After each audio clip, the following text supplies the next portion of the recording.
ce qui est mon domaine, c'est la naturopathie. D'accord. Mais c'est vrai qu'en naturopathie, il y a une globalité. La naturopathie, c'est un cadre. Dans ce cadre, il y a 10 techniques. On passe par l'alimentation, la pneumologie, l'exercice physique spécifique. Donc, initialement, c'est la biokinésie. Moi, j'utilise maintenant la Home Gym, qui est un mix entre la biokinésie et le yoga des hormones, qui a été créé par qui a été créé par une de mes collègues naturopathes et qui permet d'associer le postural, la respiration et le mouvement pour générer un massage des organes, réaligner une colonne, permettre une dynamisation de la circulation de l'énergie. Donc dans les techniques aussi, vous avez tout ce qui est la psychologie naturelle. Donc on n'est pas psychiatre, on n'est pas psychologue, c'est vraiment une approche au travers de la réflexion. C'est ouvrir des chemins de réflexion chez la personne, sortir de son cadre enfermant ou enfermé, que ce soit les croyances, que ce soit lié à l'éducation, lié à des peurs ou autres, de l'amener au travers de la réflexion, de se rendre compte que tous ces éléments-là ne font pas partie de son moi profond. Et de mettre des outils. Partie de la nature. Et oui, voilà. Il y a vraiment 10 techniques. Il y a les techniques aussi, tout ce qui est phytothérapie. Donc la phytothérapie, c'est les plantes. Moi, au niveau des plantes, ce qui me parle, je ne suis pas trop complément alimentaire. Mais ce qui va me parler, ça va être tout ce qui va être gémothérapie, tout ce qui va être pollen, tout ce qui va être gel d'aloe vera, des choses qui sont très basiques, entre guillemets, accessibles financièrement, et qui vont ne pas être une béquille pour le corps, mais être une démarche de soutien. C'est-à-dire que pour moi, le corps, et même pour chaque organe, le concept à suivre, c'est les 3 S. J'adore inventer des concepts, ça me plaît. Ça me met en créativité. 3 S, c'est-à-dire qu'un organe ou un corps, on doit avoir le choix. Soit on le stimule, soit on le soutient, soit on le soulage. On ne va pas stimuler un organe ou un corps qui est épuisé. On va d'abord lui permettre de récupérer de la vitalité en le soulageant et en le soutenant. Et un organe, c'est la même chose. Comment vous savez si un organe est fatigué, de quoi il a besoin? Donc tout ça, ça va être toute une question de... Déjà, il y a la morphologie du corps qui parle. D'accord, selon la tonicité de la peau, la couleur de la peau, le positionnement des oreilles, des yeux, la forme du cadre et ainsi de suite, on a des informations déjà sur le cadre vital, c'est-à-dire le potentiel vital de la personne, sa réalité dans l'instant et quel est l'organe qui peut être déficient. Mais ça, ce qu'il faut savoir, c'est que c'est important de rester sur une notion d'indicateur. C'est un indicateur. J'aime bien dire qu'en naturopathie, c'est comme si on était le petit poussé et qu'on remontait le chemin des cailloux. J'aime bien cette image. Et donc, un indicateur n'est en aucun cas une certitude. Donc, on va chercher d'autres informations. Ces autres informations, elles sont transcrites par ce que le corps a dit, mais qu'on n'a pas entendu tout au long des années.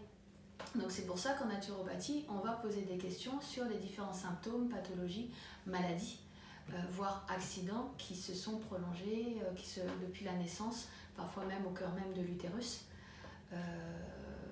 qui se sont mis en place. Donc potentiel santé, non, comment vous potentiel vitalité. Ça veut dire que chacun n'a pas le même... Non, personne ne peut... Enfin, il y a des cadres. Chacun a son propre potentiel vital. Là, il y a une répartition qui se fait souvent Pierre-Valentin Marchessault a défini 2 tempéraments, d'accord, qui se sont créés dû à l'encrassement qui s'est fait au travers de l'alimentation, des émotions, des vécus, et qui ont chacun leur spécificité. Il y a d'un côté ce qu'on appelle les sanguins pléthoriques et de l'autre côté ce qu'on appelle les neuroarthritiques. Donc déjà, le neuroarthritique, de par sa morphologie, a un cadre, un potentiel vital qui est plus faible. Mais après, on observe aussi comment il utilise cette énergie qui est disponible et comment faire changer. Donc ça change, le corps peut changer quand on fait évoluer, quand on le nettoie. L'objectif de la naturopathie, c'est effectivement non pas de voir quel est l'état d'être de l'individu dans l'instant et de faire en sorte de le maintenir, cet état d'être, pour nous, il est déjà, entre guillemets, déficient, puisqu'initialement, on est des musculaires. Et donc, c'est de se dire, ok, quel est le contexte? Comment on va mettre un environnement adéquat pour que ce tempérament neuro-sanguin puisse remonter la ligne et évoluer de manière à être beaucoup plus en potentialité vitale, en énergie et donc du coup en alignement.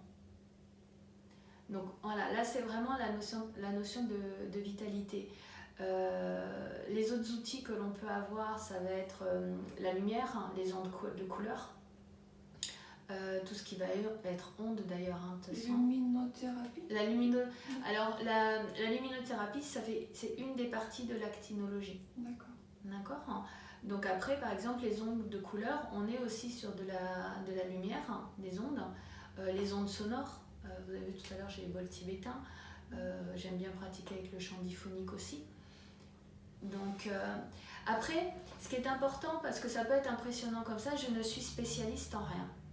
Mon prisme. J'adore votre côté humble. Mon prisme, ça reste la naturopathie et c'est l'échange avec le corps, l'être qui se présente. Et c'est lui qui m'indique et qui m'informe d'une certaine manière. Mais du coup, les séances, ça dure combien? 1 an, 2 ans Et c'est ça qui est magnifique. Le corps est merveilleux. J'adore le corps humain parce que je la vois qui change automatiquement. Parce que quand on lui met le bon contexte, il est impressionnant. J'ai mis en place des forfaits de 6 séances parce qu'en règle générale, en 6 séances, soit la problématique est réglée, d'accord, soit les outils sont donnés. C'est-à-dire qu'on a mis suffisamment de choses en place avec l'apprentissage des outils, parce qu'on reste éducateur. L'objectif, c'est d'amener une autonomie à la personne. J'aime ça. Et dans le coaching, c'est ça qu'on fait aussi. En différence avec la thérapie. Tout à fait. Où j'ai l'impression que la personne est plus dépendante du praticien. Mais c'est aussi parce que il y a toujours des phases chez les gens, c'est-à-dire qu'il y a des gens qui ont besoin d'être pris en main. Et ça devrait être le rôle de thérapeute de dire ok, mais ça c'est votre responsabilité, c'est à vous de le faire. Mettre le cadre. Voilà. Mais en même temps, tout le monde est humain et je pense qu'il faut avoir aussi travaillé sur soi-même en tant que thérapeute pour se rappeler qu'on ne fait rien. On autorise des choses, des chemins de réflexion. Un nouveau concept que j'adore, c'est ACC. Apprendre, comprendre, choisir. Le choix, il ne dépend pas de moi. J'apporte un apprentissage, j'apporte des explications pour que cet apprentissage ait du sens, mais le reste, c'est pas moi. Wow. En fait, je connaissais rien de la naturopathie. et donc, vous voyez, c'est très vaste parce qu'on a aussi tout ce qui est réflexologie. Alors, je dis pas plantaire, c'est-à-dire la réflexologie, dans son absolu, c'est le corps a une certaine énergie, on en parlait tout à l'heure, vitalité. Eh bien, au travers de la réflexologie qui peut être plantaire, palmaire, qui peut être l'utilisation du chaud, du froid, qui peut être l'utilisation des bains hyperthermiques, des bains dérivatifs, on va permettre à cette énergie de mieux circuler dans le corps. Mais là, on est dépendant de l'énergie réelle de la personne. Ok ? Après, on a ce qu'on appelle le magnétisme. Le magnétisme, c'est le fait de pouvoir apporter au corps une énergie autre que la sienne, mais qui va être acceptée par son corps. Et il y a quelque chose qui est assez passionnant, et c'est pour ça que j'adore le corps humain, c'est-à-dire que là aussi, on a à s'extraire. On devient juste quelque chose qui transmet, parce que le corps, c'est toujours où c'est le plus intéressant d'utiliser les choses.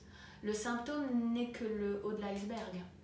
Ce qui est intéressant, c'est parfois le point de détail auquel on n'avait pas pensé. Et j'aime bien, au travers de l'énergétique, effectivement, donner ce levier-là à un moment donné qui va faire qu'il y a des choses qui se débloquent et qui se déclenchent. Mais ce n'est pas systématique. Parce que j'aime bien que ce soit passé par la compréhension et la récupération de son propre pouvoir. Mhm. Donc vous voyez, il y a quand même 10 techniques. Il y a Il y a l'hydrologie, l'irrigation rentre pour moi dans le concept de l'hydrologie. Mhm. Il y a tout qui est pris en compte, l'esprit et le corps, Tout à fait. l'environnement, c'est extraordinaire. Voilà. Et il y a quelque chose qui est magique dans le corps, c'est que quand vous l'amenez à se nettoyer, il y voit beaucoup plus clair. Mhm. Et je ne parle pas de vision que des yeux, c'est-à-dire que... En soi, ressentir Voilà, les besoins. Tout à fait. La perception des besoins physiologiques, Mhm. une perception plus fine aussi sur ses propres comportements. Qu'est-ce que je génère? Voilà. Ou, ah tiens, là je suis en réaction. Mhm. Et je trouve ça assez extraordinaire, c'est qu'au fur et à mesure qu'on nettoie, eh bien c'est ça que ça apporte. C'est-à-dire, à un moment donné, même par rapport à une situation, on se dit, oh, tiens, ça je l'aurais... Avant j'aurais fait ça. Waouh! Ou bien, à un moment donné, on s'en rend même plus compte parce qu'on ne réagit même plus. Et c'est ça qui est important parce que quand on n'est pas dans cette réaction, on n'est pas dans une utilisation de dispersion de l'énergie, de sa vitalité propre. Et on reste en cohérence et en alignement avec soi. Et c'est là-dessus qu'il y a quelque chose qui se fait de magnifique. Hein. C'est que du coup, on occupe sa juste place sans être dans l'intention de l'action. C'est-à-dire que moi j'aime bien dire, on ne peut offrir à l'autre que quand on est rempli soi-même, mais de soi-même. Et donc après, le corps est une cellule parmi tant d'autres. Donc en quelque sorte, on va sortir de la lutte avec la vie et on va vivre la vie. Tout à fait. Et on va la créer. Parce que la vie est vibration et... Vous voyez, je veux dire, vous avez quelqu'un qui passe dans la rue, cette personne peut ne rien faire et vous observez les gens autour et les sourires se font. Les gens se redressent, il s'est passé quelque chose. Et la personne n'a rien fait. Juste l'énergie qui... Voilà, c'est quelque chose. Et on est tous en résonance. Pour moi, donc j'ai été formatrice en naturopathie. Je ne comprends pas pourquoi j'ai été, parce que je le suis toujours, même si je ne pratique pas dans l'instant cette activité-là. Dans une école? Oui, l'école d'Argère. Et l'école Univers, exactement. Qui était l'école de Pierre-Valentin Marchesso, qui est à l'origine de la naturopathie orthodoxe. Et donc, j'ai enseigné notamment l'histologie, l'étude des tissus et des cellules. Et j'ai trouvé ça, bien entendu, j'ai dû me documenter, affirmer, toujours, mais par contre, toujours avec le prisme de la naturopathie, on est d'accord. Et j'ai trouvé ça passionnant parce que quand on regarde comment fonctionne une cellule en interne ou en externe, entre cellules, on sait comment un être humain est censé se comporter. Et je trouve ça juste extraordinaire. Et quand on voit le dysfonctionnement de la cellule, dans sa mécanique, qui entraîne effectivement le symptôme, la pathologie, on comprend aussi les dysfonctionnements qu'il peut y avoir au niveau de l'être humain. Comment il perd le contact à lui-même, puis à l'autre. Comment finalement il accepte plus ni de donner, mais surtout de recevoir une certaine aide. Et comment, donc du coup, après on observe dans l'environnement, qu'est-ce qui fait qu'on s'interdit de recevoir. Donc là, il y a toute l'éducation, il y a tous les modes de fonctionnement qui interviennent. Donc voilà, la vaste histoire de mon approche naturopathique.